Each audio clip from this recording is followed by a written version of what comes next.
Halo, Assalamualaikum warahmatullahi wabarakatuh. Perkenalkan, nama saya Marosini Milati, SEMSC, dosen dari Program Studi Agribisnis Fakultas Industri Halal Universitas Nahdlatul Ulama Yogyakarta. Pada kesempatan kali ini, saya akan mempresentasikan terkait PDD UKT-PT untuk mata kuliah Studi Kelayakan Bisnis. Merupakan mata kuliah dengan bobot 3 SKS. Mata kuliah ini merupakan mata kuliah wajib untuk mahasiswa agribisnis semester 5. Pembelajaran program studi yang dibebankan kepada mata kuliah studi kelayakan bisnis antara lain sikap 9 menunjukkan sikap bertanggung jawab atas pekerjaan di bidang keahliannya secara mandiri. CPL 2 yaitu P2 mampu menerapkan pemikiran logis, kritis, sistematik, dan inovatif dalam konteks pengembangan atau implementasi ilmu. CPL 3 atau KU 7 mampu mengambil keputusan secara tepat dalam konteks penyelesaian masalah di bidang agribisnis berdasarkan hasil analisis informasi dan data. CPL 4 atau KKI 1 menyelesaikan masalah di bidang manajemen sumber daya manusia, dapat mengaplikasikan teori ekonomi pertanian, konsep ekonomi pertanian, dan pemasaran produk agribisnis secara profesional. Adapun CPMK pada mata kuliah ini yakni terdiri dari C2, C3, dan C4. Untuk CPMK 1 yaitu C2, mahasiswa mampu memahami konsep dasar kelayakan bisnis. Kemudian untuk CPMK 2 yaitu C3, mahasiswa mampu mengemukakan aspek pasar, aspek pemasaran, aspek legalitas, dan aspek teknis yang menjadi tolak ukur dalam studi kelayakan bisnis. Dan yang terakhir CPMK 3 yaitu C4, di mana mahasiswa mampu menganalisis aspek finansial, aspek manajemen, dan aspek lingkungan hidup yang menjadi tolak ukur dalam studi kelayakan bisnis. Adapun sub CPMK pada mata kuliah studi kelayakan bisnis antara lain sub CPMK 1.1, mahasiswa mampu menjelaskan pengertian studi kelayakan bisnis, tujuan, manfaat, kesalahan dalam menyusun hingga desain dan tahapan studi kelayakan bisnis. Sub CPMK 2.1, mahasiswa mampu mengemukakan aspek pasar di dalam studi kelayakan bisnis. Sub CPMK 2.2, mahasiswa mampu mengemukakan aspek pemasaran di dalam studi kelayakan bisnis. Sub CPMK 2.3, mahasiswa mampu mengemukakan aspek legalitas di dalam studi kelayakan bisnis. Sub CPMK 2.4, mahasiswa mampu mengemukakan aspek teknis di dalam studi kelayakan bisnis. Sub CPMK 2.5, mahasiswa mampu menguraikan aspek manajemen di dalam studi kelayakan bisnis. Sub CPMK 3.1, mahasiswa mampu menganalisis aspek finansial di dalam studi kelayakan bisnis. Dan yang terakhir, sub CPMK 3.2, mahasiswa mampu menguraikan aspek lingkungan hidup di dalam studi kelayakan bisnis. Tentang konsep dasar studi kelayakan bisnis dan aspek-aspek yang menjadi pertimbangan di dalam mengukur kelayakan bisnis, antara lain aspek pasar, aspek pemasaran, aspek legalitas, aspek teknis, aspek manajemen, aspek finansial, hingga aspek lingkungan hidup. Kegiatan perkuliahan dilakukan secara ceramah, diskusi, brainstorming, student center learning, dan case-based learning. Sedangkan untuk sistem pembelajaran dilaksanakan secara asinkronus dan sinkronus. Asinkronus yaitu menggunakan forum diskusi via ELMS atau Edlink, dan juga dengan sistem sinkronus yaitu dengan tugas mandiri secara tatap muka atau tatap maya, dan juga melalui Zoom. Instrumen penilaian pada mata kuliah ini terdiri dari kuis, tugas terstruktur, ujian sisipan tengah semester, dan ujian akhir semester.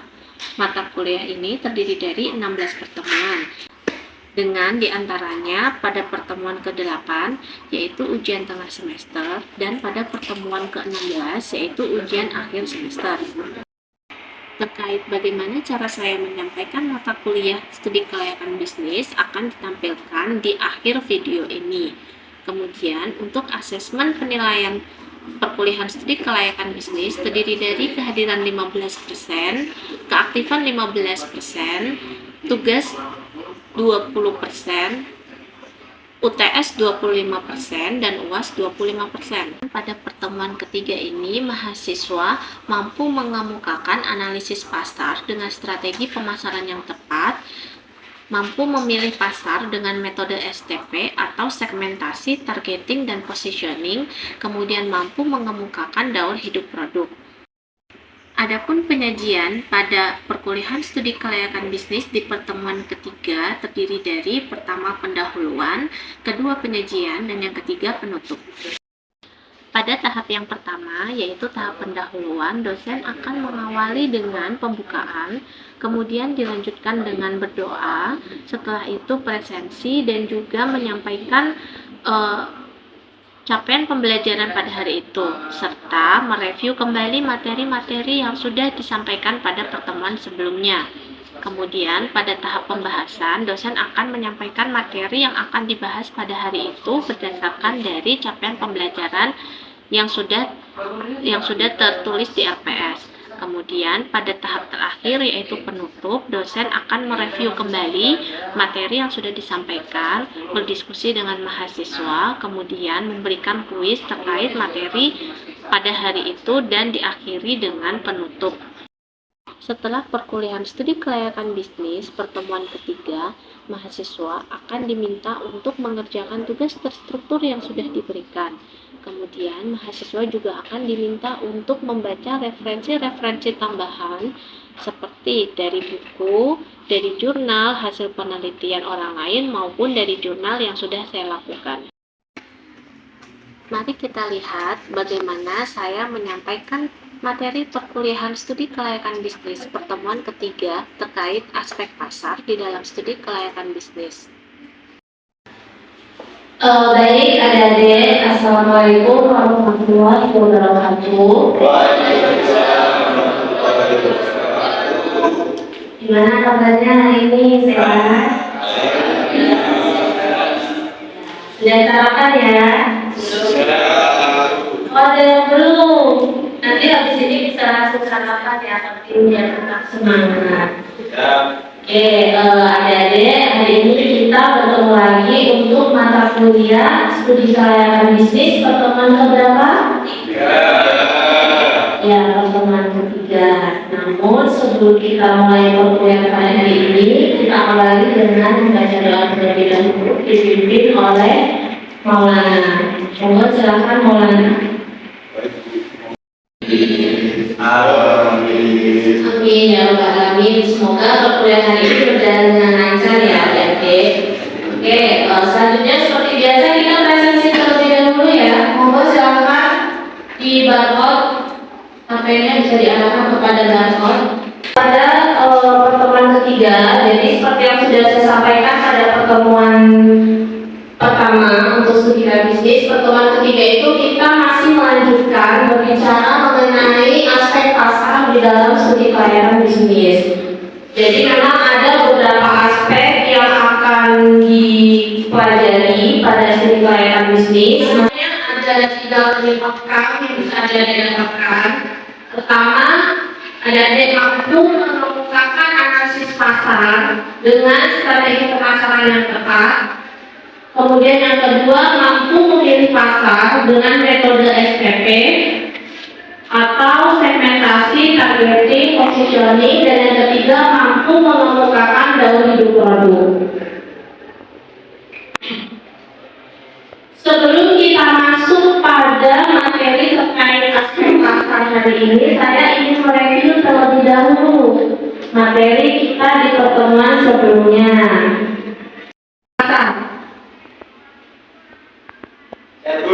Oke, silakan Sofyan. Oke, menurut pendapat saya terkait pasar itu adalah tempat berkumpulnya penjual maupun pembeli, terjadi interaksi pertukaran barang dan jasa. Gitu. Gimana dia dengan jawabannya Sofyan? Sepakat?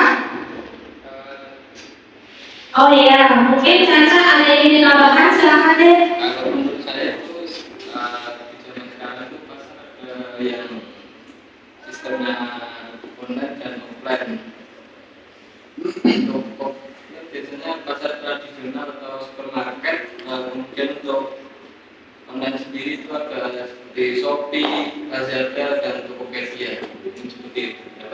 Ya, jadi pasar itu tidak hanya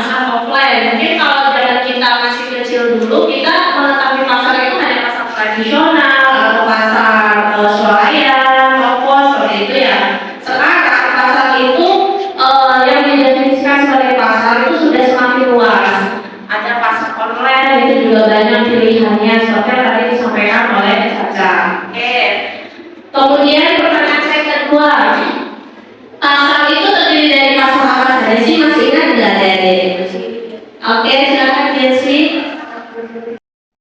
Itu pasar ada dua. Yang pertama ada pesaing sempurna dan pesaing tidak sempurna. Kalau yang pesaing tidak sempurna itu meliputi monopoli, oligopoli, monopolistik, monopsoni, dan satu lagi oligopoli. Oke, adik-adik, sekarang kita masuk ke materi hari ini terkait analisis pasar. Yang pertama, strategi pemasaran. Jadi, kegiatan memasarkan produk baik berupa jasa atau barang dengan menggunakan pola rencana dan taktik agar penjualan meningkat. Jadi ketika seorang pengusaha atau nanti besok adik-adik memutuskan untuk memulai sebuah bisnis, perlu dipersiapkan strategi apa sih yang harus saya lakukan agar produk yang saya jual itu bisa diterima oleh pasar. Nah, kalau menurut Ferdi Ciptono 2000, ada 5 elemen strategi pemasaran yang harus disiapkan oleh seseorang yang akan memulai sebuah usaha atau berbisnis. Yang pertama, pemilihan pasar. Ya, ada pasar persaingan sempurna, ada pasar persaingan tidak sempurna. Kalau kita memilih, kita akan menjual produk di pasar persaingan sempurna, tentu strateginya nanti akan berbeda ketika kita menjual sebuah produk yang akan dipasarkan di pasar persaingan tidak sempurna. Kemudian yang kedua, kita harus merencanakan produk dengan matang. Mulai dari bisa kita mengidentifikasi kira-kira apa sih manfaat dari produk kita. Kemudian pelanggannya itu nanti siapa. Kemudian produk kita ini sudah ada merek sejenis tidak yang kira-kira akan menjadi pesaing. Kemudian selanjutnya sistem distribusi. Nah, sebelum kita memasarkan sebuah produk, kita harus memperhatikan distribusi yang akan kita lakukan terhadap produk yang akan kita jual. Kira-kira nih, produk ini nanti saya ambil dari mana? Produk saya ini produk bahan mentah atau produk olahan? Saya ambil di mana, kemudian bagaimana cara saya memasarkannya kepada konsumen. Dan yang terakhir tidak kalah penting itu promosi paling besar pada tahap awal, tengah atau akhir. Tengah. Ada yang menjawab tengah, ada yang menjawab awal. Coba kita dengarkan dari yang tengah dulu, Sofyan. Nanti yang selain Sofyan boleh ya menjawab. Gimana Sofyan? Menurut saya Bu, pengalaman terkait kenapa iklan itu berada di buka, karena masa awal itu masa merintis untuk menentukan produk terlebih dahulu, menentukan pangsa pasar terlebih dahulu. Setelah itu ketika kita memiliki produk itu, kita baru mempromosikan produk yang kita akan jual kepada masyarakat seperti itu. Oke, jadi nanti setelah kita memiliki pasar, produk itu sudah laku juga. Oke, jadi kalau menurut Sofyan, dalam sebuah usaha kita untuk memasarkan sebuah produk, tahap awal itu tahap membuat produk. Tahap kedua baru tahap memasarkan produk. Nah, yang dimaksud tadi biaya paling mahal itu adalah tahap saat mulai memasarkan produk. Ya. Oke, kalau menurut Jesse gimana deh?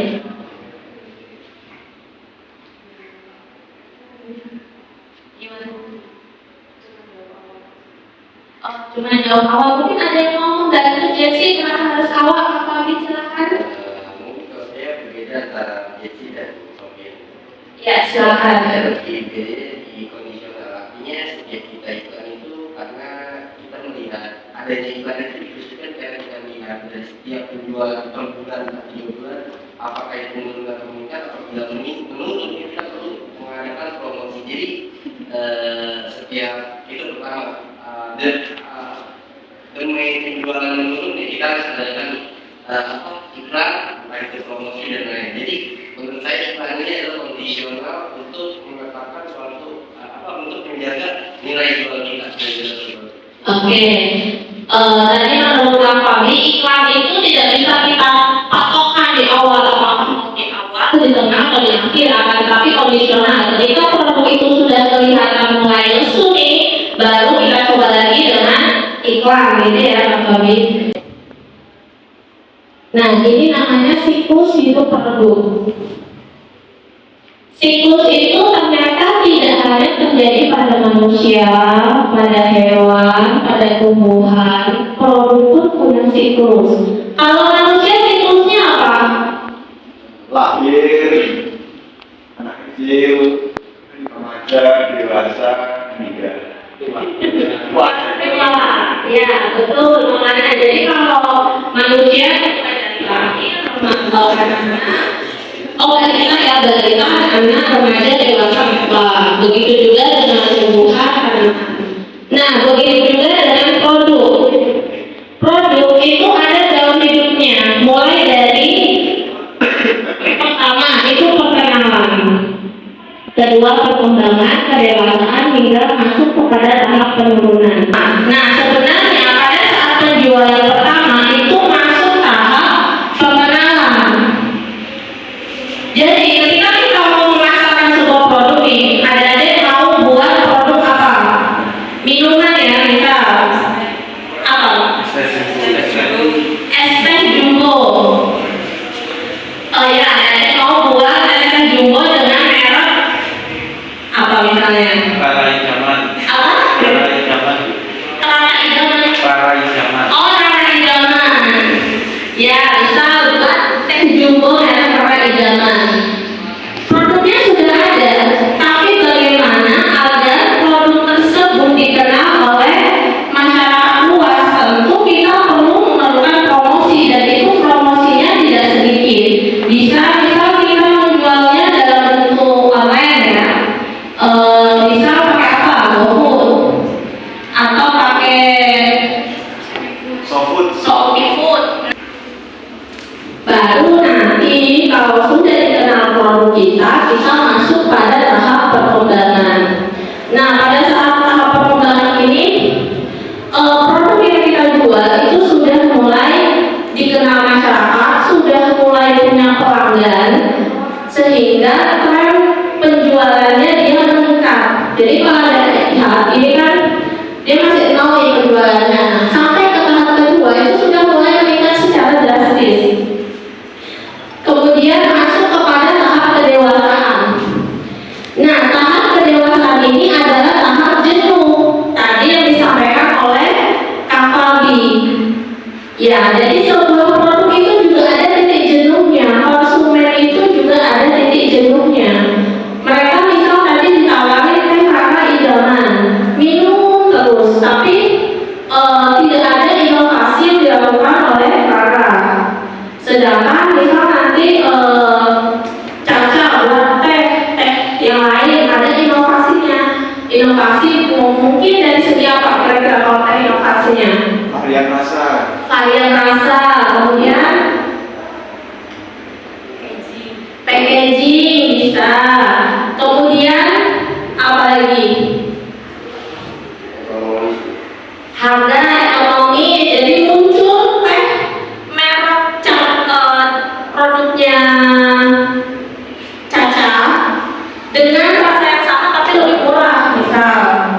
Kemudian pelayanan itu juga bisa masuk ya. Misal orang kalau beli teh punya Rara itu nunggunya harus 1 jam. Sedangkan kalau beli di tempatnya Caca itu nunggunya nggak nyampe 5 menit, 2 menit selesai. Orang akan suka yang mana?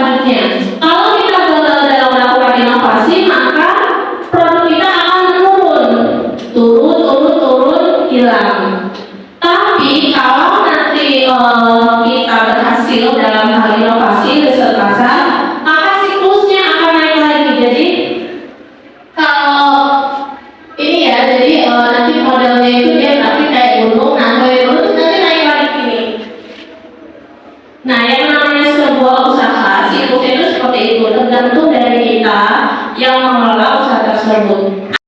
Siklus hidup produk, nanti adik-adik bisa lihat bahwa karakteristiknya itu berbeda-beda di setiap siklus, mulai dari penjualannya, biaya, keuntungan pelanggan, pesaing, dan tujuannya. Jadi tadi kalau siklus awal, siklus apa? Tahap apa? Perkenalan. Nah, di tahap perkenalan, penjualan itu cenderung rendah. Kemudian biayanya tinggi, karena tadi biayanya lebih banyak akan di promosi salah satunya, sama biaya untuk membuat produk tersebut kan belum dari modal ya, dan sudah harus ditambah biaya promosi. Udah untung belum? Belum, masih rugi. Nah, biasanya pelanggannya itu adalah early adopter. Jadi orang-orang yang menyukai hal-hal baru di tahap awal itu, mereka akan membeli produk yang masuk dalam kategori perkenalan. Jadi misal siapa? Jesse gitu ya, misal adalah orang yang menyukai hal-hal baru. Nah, maka ketika contoh ada Indomie, mie ya, mie ada mie yang baru. Nah, Jesse adalah karakter orang yang suka hal-hal baru, maka dia akan mencoba. Coba enak ya. Tapi ada juga tipe pelanggan yang dia itu loyal, setia. Jadi ada misal orang tersebut suka merek Indomie, ya sudah dia walaupun ada merek baru, dia tetap setia terhadap Indomie, dan Indomie pun misal hanya ingin rasa tertentu. Saya nggak mau rasa yang lain, saya maunya rasa ini. Nah, ada juga tipe pelanggan yang seperti itu. Kemudian yang kedua masuk ke tahap perkembangan. Nah, di tahap perkembangan ini produk yang dijual sudah mulai dikenal oleh konsumen, maka penjualannya dia akan meningkat secara pesat. Tadi ada sudah lihat grafiknya. Kemudian biayanya juga sudah mulai bisa masuk ke rata-rata pelanggan, karena kan tadi ada biaya-biaya lain yang dikurangi ya, promosi juga sudah mulai berkurang dan lain sebagainya. Nah, keuntungannya juga meningkat, pelanggannya lebih majority, pesaingnya tapi semakin banyak. Nah, pada tahap ini orang lain tentu akan melihat peluang. Tadi misal ya, kita ambil contoh Rara buat teh apa tadi Rara? Teh jumbo Rara idaman itu. Nah, ada nih saya melihat wah itu kok ada yang jualan teh jumbo, itu yang beli antrinya panjang, uang nih, bisa nih saya itu jualan, kayaknya mudah kok itu, biayanya juga murah. Akhirnya saya juga mencoba buat teh jumbo. Nah, sehingga akan ada pesaing-pesaing baru yang membuat pelanggan itu mempunyai banyak option atau pilihan lain. Ketika itu sudah terjadi, apalagi ya nanti pelanggan baru itu merek saya kan belum dikenal, saya akan memberikan diskon, saya akan melakukan promosi, sehingga orang-orang tersebut mungkin ada sebagian yang berpindah ke teh produk saya. Nah, ketika hal itu sudah terjadi, maka akan masuk ke tahap kedewasaan, karena harus waspada. Produk saya sudah mulai ada ini, dan itu juga salah satu fungsi dari pencatatan. Makanya kenapa kalau kita melakukan sebuah bisnis, pencatatan itu harus rapi. Ya, mau tidak mau harus rapi, karena dari catatan itu kita bisa melihat, oh ini siklusnya seperti ini, oh ini seperti ini. Dan kita sudah bisa melakukan strategi dari catatan-catatan tersebut. Kemudian masuk ke tujuan pemasarannya ya. Pada tahap perkenalan itu biasanya uji coba produk, jadi masih produknya awal-awal toh, dan membuat orang itu sadar ada produk ini. Jadi fungsi dari promosi itu sebenarnya untuk membuat orang itu sadar ada produk ini. Nah, baru kemudian pada tahap perkembangan tujuannya untuk memaksimalkan pangsa pasar, tahap kedewasaan untuk memaksimalkan laba, dan pada tahap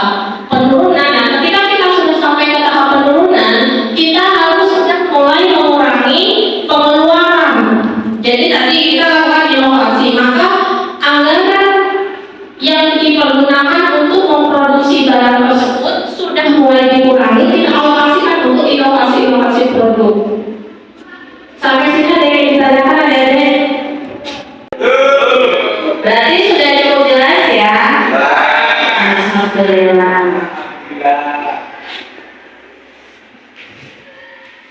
Oke, sebelum kita masuk ke diskusi, ini terakhir tadi ada yang kelewatan terkait bagaimana cara kita memilih pasar. Nah, kita bisa menggunakan strategi STP, segmentasi, targeting, positioning. Kira-kira yang dimaksud dengan segmentasi itu apa sih? Gimana? Oke, membagi sesuatu ke dalam kelas-kelas, disegmentasikan. Nah, kalau kita berbicara terkait konsumen yang akan menggunakan produk kita dan kita membagi konsumen tersebut ke dalam kelas-kelas, maka pilihan kelasnya ada kelas apa saja, ada kelas segmen apa saja. Kualitas, ini memilih kualitas. Segmen. Oke, kalau itu kan kita berbicara terkait produknya ya. Kalau kita berbicara terkait konsumennya nih, Menengah bawah, menengah atas. ya, kita sudah membentuk kelompok. Nanti silahkan berdiskusi dengan kelompoknya terkait apa yang tadi saya sudah sampaikan. Tugasnya juga sudah saya upload di Adlink di LMS Sistem Informasinya kita UNU. Oke, sebelum saya akhiri, saya ada kuis terkait materi hari ini. Silakan ada akses link ini, kemudian diisi. Nanti ada 10 pertanyaan pilihan ganda. Saya rasa 2 menit cukup ya. 3 menit cukup.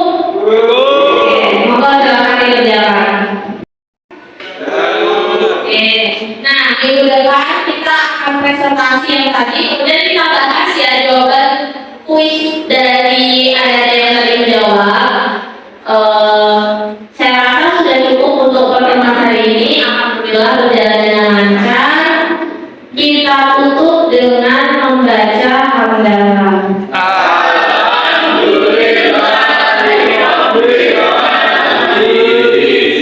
Wabillahi taufiq wal hidayah. Wassalamualaikum warahmatullahi wabarakatuh.